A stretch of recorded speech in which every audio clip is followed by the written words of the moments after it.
दोस्तों नमस्कार, मैं हूं हरकेश कुमार और आप देख रहे हैं हिंदी एमबीएच। दोस्तों आज आपके समक्ष मैं एक बड़ा ही महत्वपूर्ण टॉपिक लेकर उपस्थित हुआ हूं और उस टॉपिक का नाम है दोस्तों हिंदी साहित्य के इतिहास लेखन की परंपरा। दोस्तों ये यूजीसी नेट के लिए खासकर बड़ा ही महत्वपूर्ण टॉपिक है दोस्तों। और देखते हैं कि ये हिंदी साहित्य के इतिहास लेखन की परंपरा में जो यूजीसी नेट में अधिकांशतः प्रश्न पूछे जाते हैं कालक्रम मिलाने के लिए कि इन सभी साहित्य इतिहास को क्रम से मिलाइए, ये प्रश्न आता है दोस्तों। तो खासकर हालांकि यूजीसी के लिए ही है, लेकिन ये केबीएस एनबीएस में भी पूछा जा सकता है और पूछा भी जाता है। तो दोस्तों चलते हैं सीधा अपने टॉपिक पर और देखते हैं कि सबसे पहला हिंदी साहित्य का इतिहास कौन सा लिखा गया दोस्तों। तो हम बात करें गारसा द तासी का, जो कि एक फ्रेंच विद्वान थे। उन्होंने गारसा द तासी ने इस्तवार दाला लिटरेचर हिंदुस्तानी नामक ग्रंथ लिखा फ्रेंच भाषा में, और इसके दो भाग हैं। एक भाग का प्रकाशन 1839 में हुआ था, पहले भाग का प्रकाशन 1839 ईस्वी में और दूसरे भाग का प्रकाशन 1847 ईस्वी में हुआ था।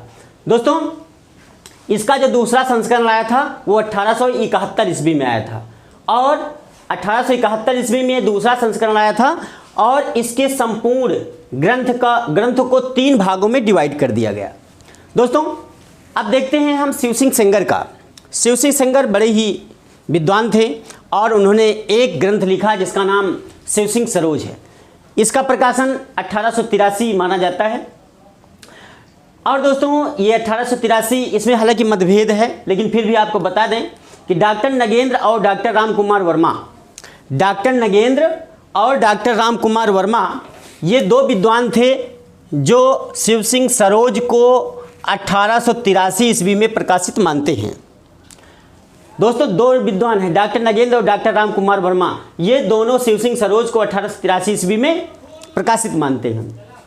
और दोस्तों अगर हम सच की बात करें कि सत्य क्या है, जो मतभेद है, तो आपको बता दें कि राम स्वरूप चतुर्वेदी जी की बात एकदम सत्य निकलती है, क्योंकि राम स्वरूप चतुर्वेदी ने कहा था कि ये 1878 में प्रथम संस्करण आया था और 1883 में दूसरा संस्करण आया था। दोस्तों अगर इसके हम मतभेद में बात करेंगे तो बात लंबी बढ़ जाएगी, इसलिए हम यही बात कर रहे हैं कि राम स्वरूप चतुर्वेदी की बात एकदम सत्य है कि इसका प्रथम संस्करण जो है 1878 में आया था और दूसरा संस्करण 1883 ईस्वी में आया था। अब बात करें दोस्तों, ये हिंदी भाषा में लिखा गया, बड़ा ही महत्वपूर्ण यहाँ से प्रश्न उठ करके आता है कि हिंदी भाषा में लिखा गया यह प्रथम साहित्य इतिहास ग्रंथ है। हिंदी भाषा में लिखा गया प्रथम साहित्य इतिहास ग्रंथ कौन सा है दोस्तों? तो ये शिव सिंह सरोज है, जो कि शिव सिंह सेंगर के द्वारा लिखा गया है। दोस्तों अब बात करें कि मूलतः यह काव्य संग्रह है। काव्य संग्रह मतलब कविता का संग्रह नहीं है। बात यह है कि इसमें जितने कवि हैं उनके कवि का जीवन वृत्तांत है। इसमें बहुत सारे जो कवि हैं इनकी इसमें वर्णन है, उन कवियों का जीवन वृत्तांत इसमें संकलित है। मूलतः यह काव्य संग्रह है, इसमें 1000 कवियों का जीवन वृत्त संकलित है। कितना दोस्तों? 1000, याद रखिएगा, 1000 कवियों का जीवन वृत्त संकलित है कि कौन कब जन्मा, किसने क्या किया, ये पूरा बायोडाटा इसमें लिखित है।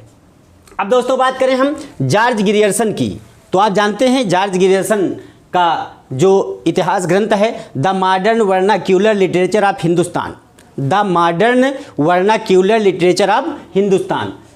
तो दोस्तों ये अंग्रेजी भाषा में लिखा गया। आपको बता दें, बड़ा ही महत्वपूर्ण प्रश्न यहाँ से भी कई मरतबा उठा है। और ये एक चीज़ आपको बताते चलें, ये जो साहित्य इतिहास लिखा गया है ये यूजीसी नेट की बात कर लें हम, तो यूजीसी नेट में आज तक कोई ऐसा पेपर नहीं बना जब इसमें से प्रश्न ना आए हो। दोस्तों इस बात का पूरा दावा हम करते हैं, कोई भी प्रश्न पत्र उठा करके आप देख लीजिए, इसमें से आपको प्रश्न मिलाने के लिए अवश्य मिल जाएंगे। तो दोस्तों इस दृष्टि से ये बड़ा ही महत्वपूर्ण टॉपिक चल रहा है।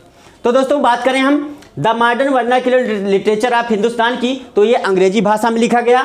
और दोस्तों इसके बारे में आपको बता दें कि यह एशियाटिक सोसाइटी ऑफ बंगाल की पत्रिका के रूप में इसका प्रकाशन 1888 ईस्वी में हुआ था। कब दोस्तों? 1888 ईस्वी में। किस रूप में? एशियाटिक सोसाइटी ऑफ बंगाल की पत्रिका के रूप में इसका प्रकाशन हुआ था 1888 ईस्वी में, और ये स्वतंत्र ग्रंथ के रूप में इसका प्रकाशन जो है 1889 ईस्वी में हुआ। यानी पहले ये ग्रंथ जो है एशियाटिक सोसाइटी ऑफ बंगाल की पत्रिका के रूप में इसका प्रकाशन हुआ था। कब? 1888 में। लेकिन इसको जो है स्वतंत्र ग्रंथ के रूप में प्रकाशित कब कराया गया? 1889 ईस्वी में। ठीक दोस्तों, अब बात कर लें दोस्तों हम मिश्र बंधुओं की। किसकी? मिश्र बंधुओं को। मिश्र बंधु आप जानते हैं, ये मिश्र बंधु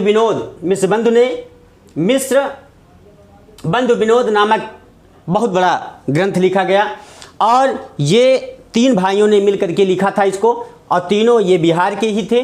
श्याम बिहारी, सुखदेव बिहारी और गणेश बिहारी। श्याम सुख यानी सुखदेव और गणेश बिहारी मिश्र, इन तीनों भाइयों ने मिलकर के मिश्र बंधु विनोद लिखा था। ठीक, अब दूसरी बात आती है इसके कितने भाग हैं? तो 4 भाग हैं। कितने भाग हैं दोस्तों? 4 भागों में विभक्त है।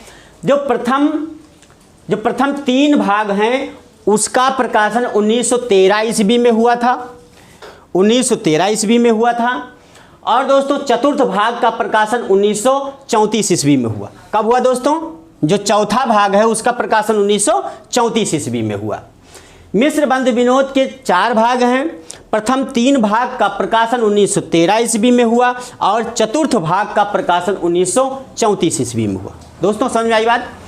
अब दोस्तों बात करें हम आचार्य रामचंद्र शुक्ल का सबसे महत्वपूर्ण ग्रंथ आता है हिंदी साहित्य का इतिहास, जो कि 1929 ईस्वी में प्रकाशित हुआ था। आचार्य रामचंद्र शुक्ल का हिंदी साहित्य का इतिहास बड़ा ही महत्वपूर्ण ग्रंथ है। इसका प्रकाशन 1929 ईस्वी में हुआ था। दोस्तों ये विधेयवादी पद्धति पर लिखा गया। किस पर दोस्तों? विधेयवादी पद्धति सबसे सर्वश्रेष्ठ पद्धति है। जो इतिहास ग्रंथ लिखे जाते हैं उनमें जो विभिन्न प्रकार की पद्धतियाँ होती हैं उनमें सबसे महत्वपूर्ण पद्धति है विधेयवादी पद्धति। इसके जनक तेन जी को माना जाता है। तेन जी को दोस्तों, तेन, अब बात करते हैं आगे हिंदी साहित्य के इतिहास की। काशी नागरी प्रचारणी सभा द्वारा हिंदी साहित्य के इतिहास को काशी नागरी प्रचारणी सभा द्वारा हिंदी शब्द सागर की भूमिका के रूप में लिखा गया था। हिंदी शब्द सागर की भूमिका के रूप में काशी नागरी प्रचारणी सभा द्वारा प्रकाशित कराया गया। ठीक है दोस्तों, अब बात करते हैं हिंदी साहित्य का विकास। देखिए, हिंदी साहित्य का विकास शीर्षक से 1929 ईस्वी में आया था। यही हिंदी साहित्य का इतिहास जो है वह हिंदी साहित्य का विकास शीर्षक से 1929 ईस्वी में प्रकाशित हुआ था। उसके पश्चात हम आपको बता दें, इसे स्वतंत्र ग्रंथ के रूप में आचार्य रामचंद्र शुक्ल जी ने स्वयं परिमार्जित और संवर्धित करते हुए 1929 ईस्वी में ही इसे हिंदी साहित्य के इतिहास के रूप में प्रकाशित करवाया था। आपको बता दें, स्वतंत्र ग्रंथ के रूप में हिंदी साहित्य का इतिहास शीर्षक से इसे प्रकाशित करवाया गया। और उसके पश्चात आपको बता दें, पुनः इसे 1940 ईस्वी में प्रकाशित कराया गया। अब दोस्तों बात करें हम श्याम सुंदर दास की। किसकी दोस्तों? श्याम सुंदर दास की। तो श्याम सुंदर दास जी ने हिंदी भाषा और साहित्य, इनका एक महत्वपूर्ण ग्रंथ है श्याम सुंदर दास जी का, हिंदी भाषा और साहित्य। हिंदी भाषा और साहित्य 1931 ईस्वी में आया। हिंदी भाषा का विकास 1934 ईस्वी में। दोस्तों इनमें क्रम मिलाने के लिए अवश्य ही आता है, याद रखिएगा। हिंदी भाषा और साहित्य 1931, हिंदी भाषा का विकास 1934 ईस्वी। अब बात करें दोस्तों सूर्यकांत शास्त्री। सूर्यकांत शास्त्री से कई मर्तबा प्रश्न उठा है इनके इतिहास से। हिंदी साहित्य का विवेचनात्मक इतिहास। सूर्यकांत शास्त्री ने हिंदी साहित्य का विवेचनात्मक इतिहास लिखा। कब लिखा दोस्तों? 1934 ईस्वी में। 1934 में यह भी लिखा गया हिंदी साहित्य का विवेचनात्मक इतिहास। और हिंदी भाषा का विकास जो आचार्य श्याम सुंदर दास जी का है उन्होंने भी लिखा था। अब बात करें दोस्तों, एक ऐसे इतिहासकार रहे हैं जिनका नाम था कृपाशंकर शुक्ल। क्या नाम है? कृपाशंकर शुक्ल। इन्होंने एक इतिहास ग्रंथ लिखा, आधुनिक हिंदी साहित्य का इतिहास। आधुनिक हिंदी साहित्य का इतिहास कृपा शंकर शुक्ल जी ने 1934 ईस्वी में लिखा।